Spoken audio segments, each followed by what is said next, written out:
Alright guys, this is Jason from Primal Outdoors. I'm just here with my van in my booth. Grizzly guys are over there. People are walking by. I'm taking a break from wearing my grungy old boots for a while. So yeah, we'll see you again outside.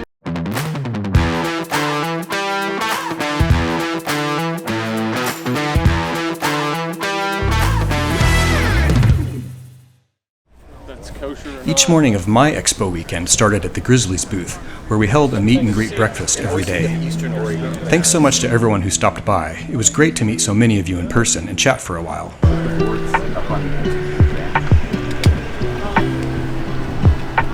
Don't worry about it. Of course, Jason just had to get in on the action. I've got Whit with Grizzlies Granola. Tell us a little about All right, folks, this is Donald with Softroading the Frontier, and today I'm at Pacific Northwest Expo, and I'm going to be... There's always a lot to see at these events, though when I wasn't at Grizzlies or walking around filming, I was often hanging out in the shade with my friends at the ASFIR booth.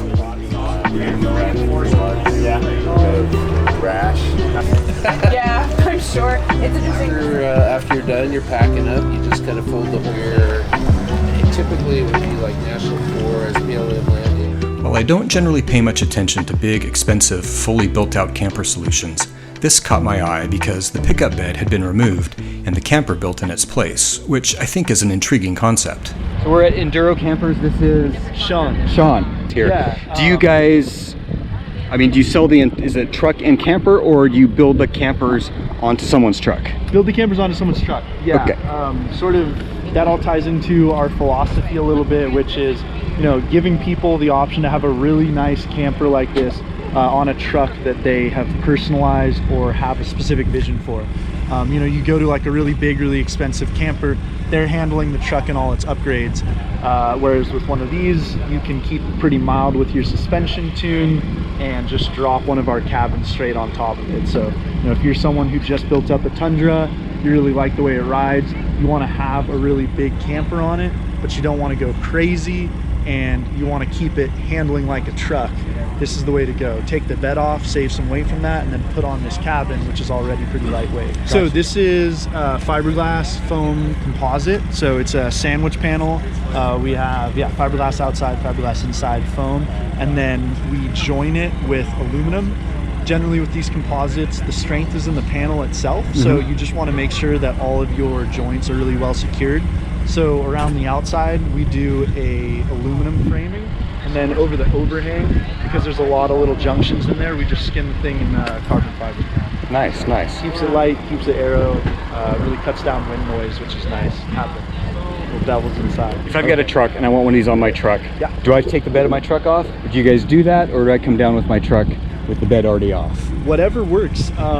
We would like it for space purposes if you took the bed off, but if you can't do that, we understand. We have a hoist inside, we can strip the bed off. We have this big overhang section, this is over the cab, and we have this inner panel that just slides out and clicks in, and then up here is the second mattress. This guy can just sit on here like that. Now you've got a bed that's 80 by 66. That's a huge bed, and you still have all kinds of standing space here. And then you can bunk bed style sleep down here as well. So we kind of call it a 2+1. So big bed up here, master bedroom. And then galley over here. We like keeping the kitchen away from the bed because we find that it's nice to be able to like make coffee in the morning or something. You know, if someone's still sleeping up here, you can get down, use all the kitchen stuff, grab your gear, what have you. So does the kitchen come fully equipped, or is it something that the end user builds out? Yeah, so we start with the shell.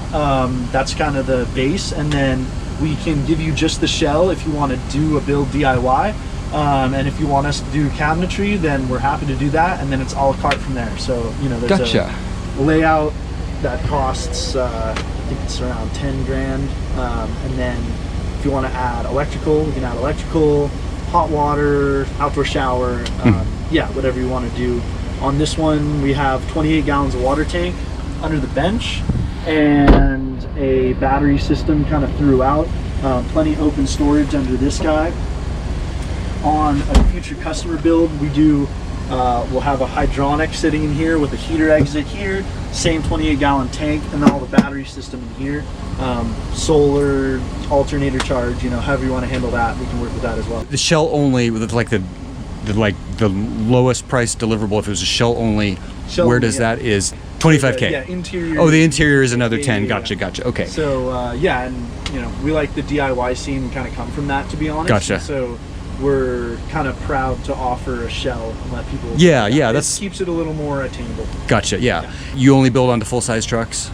No, not at all. You can do it on a mid-size? Absolutely, yeah. We have upcoming. We have a T100, which is full size. That's old enough that it's basically a mid-size, and then a newer model Tacoma after that. So yeah, we're pretty low in weight with these things, especially when you take the bed off. So as long as your truck has a payload capacity that we can sit underneath, we're down to build it on that. So yeah, mid-size is totally fair game. If someone wants to have one of these built onto their truck, where do they have to go to find you guys? San Luis Obispo, so Central Coast of California. Do yourself a favor, drive through Big Sur. It's beautiful, and then when you pop out the other end, we're right there for you. Great. Yeah, Awesome. make a trip out of it. Awesome. Thank you so much. Yeah. The first one I built was back. I'm pretty sure this unusual little camper showed up in just about everyone's Expo videos.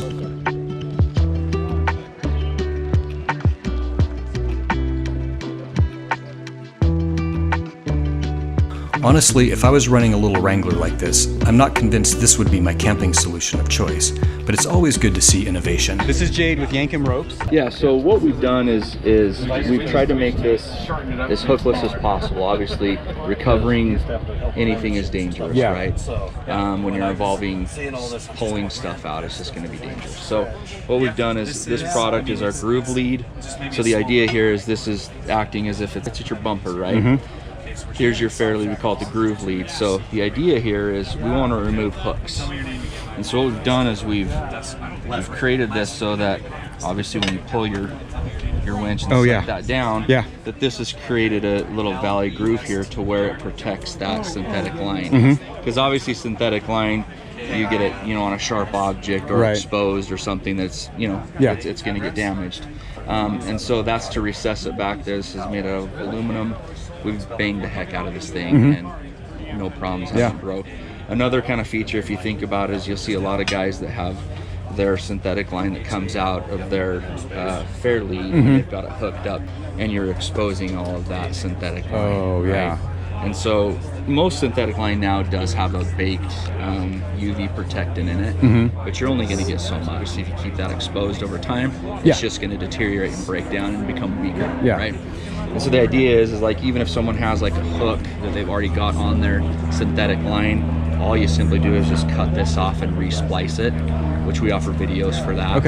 It's pretty simple. This is really cool. People are going crazy over this. Just a really awesome product and it's safer. This is just kind of a different approach, different design. It's really slick. And it looks really clean. Cool. All right. Thanks, Jade. No Appreciate problem. it. Nice meeting you, man. Yeah. Thanks a lot.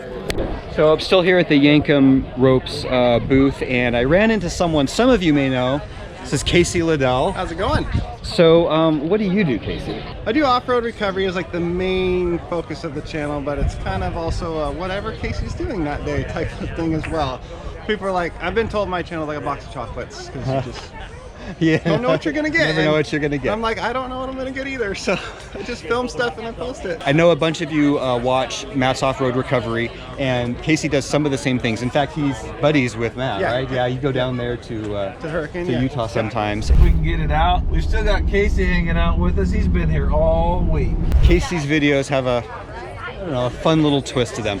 And it's right here in Oregon, and so you'll see some of the places that you see in my videos too. And just go check it out. It's worth it. You're gonna get hooked on this channel. See you there. The camping at Expo PNW was in a large grassy area encircling the fairgrounds, which meant that, unlike Flagstaff, no matter where you were camped, it was never more than a short stroll to the event. I managed to congregate with some old friends and new friends. A couple of awnings created a comfortable escape from the relentless Central Oregon sun. Any cooking on this trip at all? We got you. Nearby, my new friends, the Russos, were camped with a whole crew of their storyteller friends. The storyteller scene over here, just to add to the story. Hello.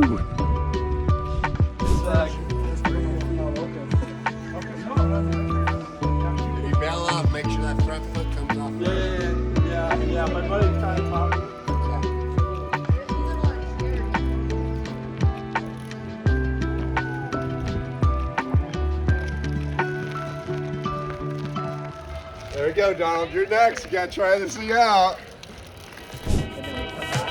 Everybody goes to bed nice and early in order to be well rested and refreshed for the next day.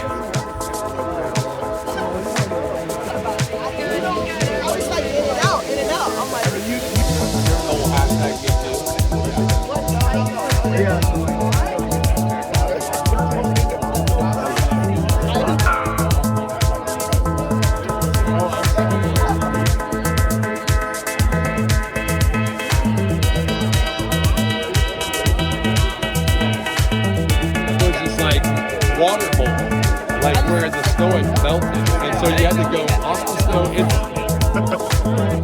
so it's just like rubbing one. Yeah. So it's always the same June warranty that power makes in cranberry, and I can run either run tequila or vodka.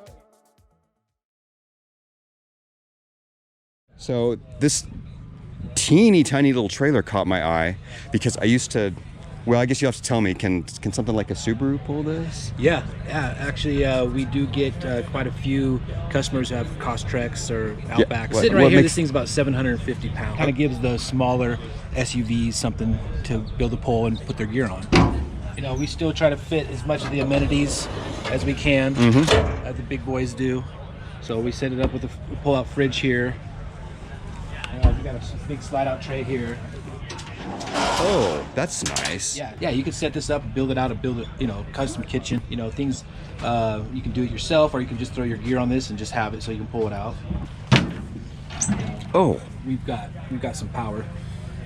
Do these all come equipped like this, or are these just various options you can get? Yeah, these are various options. So packages, we try to throw a package together. So we have a base model, and then we have what we call this the Pro X, basically. So we're offering this trailer with the tent, the auxiliary battery system, and the fridge is a whole package deal together. And the very like the most base model, does it include the rack, or the rack is an option? It includes more of a basic rack. Okay. So basically the rack is the size of the box. It doesn't have the molly panels. It's just like, we call it a cage. So it's, you know, 4 posts and a couple crossbars. But you know, but rooftop tent ready? Oh yeah, rooftop tent. Gotcha. You know, for sure. And so the very base model, what does that start at? Right now we're offering it for $79.95. And where are you guys based out of? A place called Morro Bay, California. Great, thanks, appreciate it.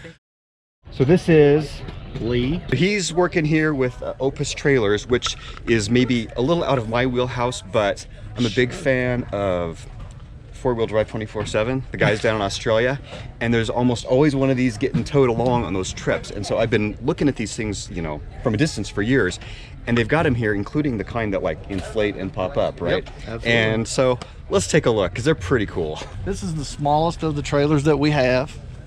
As far as the air inflation goes, it's a low to mid-20s price trailer, so it's really affordable. Oh, wow. And that's, I mean, because with the stove, I mean, talking big 4-burner massive stove. Yeah, that pulls right out of there. Yeah, and then you have your fridge, storage, and you have more storage on the other side. That's already a palace to me. Yeah. I mean, this looks incredible. And then this one, and a dinette. Yeah, the dinette will actually let down into another bed. But this one is really neat because it's just so easy to tow, for one. It's lightweight. It's got one water tank in it, one battery in it. You know, it has independent trailing A-arm suspension. We have the Diode 35s, the new Diode 35 hitches on these. This is an option. It doesn't come with this annex. Gotcha. But you can get this. Okay. Most people just opt for the main because it's just, you know, it's a quick couple of minutes to inflate it. This one is about just a little over 2,000 pounds empty. I mean, even once it's loaded down, it would still be way within the capacity of my truck. And it's all air inflated. Now feel this. Oh. But that's only 6.5 pounds of pressure. This is really surprisingly firm and hard. I had no idea. I mean, do they ever spring leaks? Is it possible? Or if something happened, It is possible. or someone just makes a mistake and runs into the post while they're holding a knife or something like that? It's layered. So you have an inner bladder, and then you have an outer protection, and then you have this canvas outside of that. So kind of stops most of those small incidents. But the nice thing is you see all these little quarter circles? If you unzip that, there's a valve like this right here, and you turn that valve, and now I have separated the air from here that goes out to this from this. So if this sprung a leak, I can turn this off and this won't deflate. Oh, so like a submarine with hatches. It is. That's a great way to look at it. I've never actually looked at it like that, but you're right. It's like having bulkheads in a submarine. Yeah. You isolate the leak. That's really clever. And so, you know, there's a air tube through here, and then, you know, you got another one there, and you got multiple. So, you know, let's just say this one got a leak. You could isolate it from the others, and believe it or not, this whole thing will still stay up. Thanks for taking the time with me this morning, It's good to see you. Yeah, good to see you. I think that about wraps up my coverage of the first ever Overland Expo PNW. I've got a whole backlog of adventures to share with you, including my pre-Expo adventure with Grizzlies and Quigley, my post-Expo adventures with the ASFIR crew, a rainy weekend in northeastern Oregon with my cousins, and a totally unexpected opportunity to be part of an interesting project coming to Amazon Prime this fall. Thank you for watching. Surprises me because I always think of Eastern Oregon as, you know, dry desert, but it's just so lush and beautiful. A lot of counties are green all year. Oh, really? I guess the water's flowing all over the valley. Some of it's been kind of taken over, like Joseph and Wallowa, like really turned into